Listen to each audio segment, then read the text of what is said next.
At heto na po tayo sa ikaapat na yugto ng aking solo duty gulong.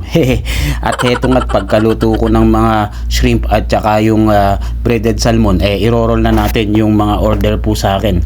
At habang ako nga po ay nagro-roll dyan, may request pa by Mr. DJ Cashier ng aming restaurant.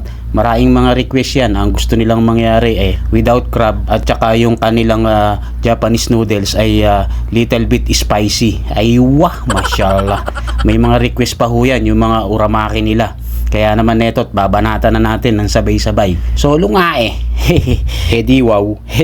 At tulad nga ng sinasabi ko sa inyo, huwag nyo isipin yung pagod. Ang isipin mo yung sahod na delay.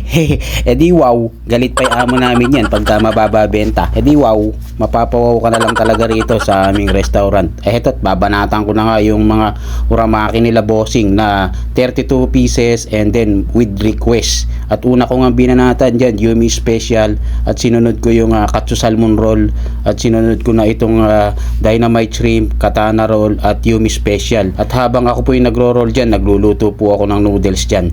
Kumbaga, minamagic na natin. Ganyan tayong mga kusinero Magaling tayong mag-magic Hindi lang tayo basta kusinero, marunong din tayong mag-mekus-mekus. Hindi po. Gawin pa rin natin ng maayos yung ating trabaho kahit maraming order yan. Basta't maibigay natin ng maayos at masarap ang pagkain. Kaya naman sila nabalik-balik dito dahil nagustuhan nila itong mga luto kong mekus-mekus. At yan, paglalagyan ko lang po ng mga design at ikan yan para ma-serve na. At sinunod na rin natin yung Japanese noodles na may little bit spicy. And then next naman na gagawin natin mga bossing, ito another 32 pieces with the request ng aming cashier. Ang gusto niyang mangyari naman dito, no crab lang sa aming mga mix uramaki. Kaya ito, gagawin na po natin yan.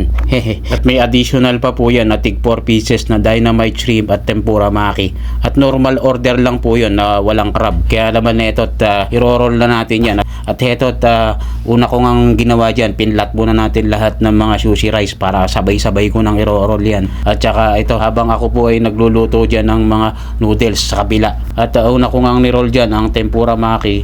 And then ang sinunod ko na nga dyan ang ebi maki. Pero habang ako po ay nagro-roll dyan, nagluluto na po ako ng noodles. Kumbaga, magic nga Ginagawa na natin yung Superman move para mas mabilis at maibigay na lahat dito. At dahil nga first week ng August ngayon, sahuran ngayon dito. Kaya ito, gulong day ngayon ako dito.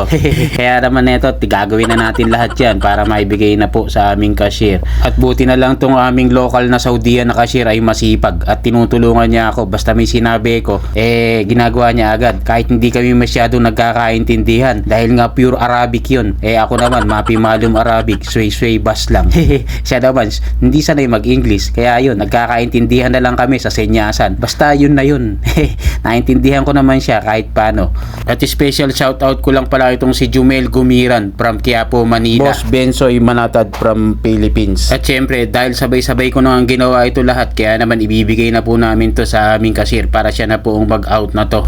At isasabay ko na rin po ang noodles yan para isang bagsakan na lang. Yun lang, salamat. Love you all. Mama chup chup. Alright.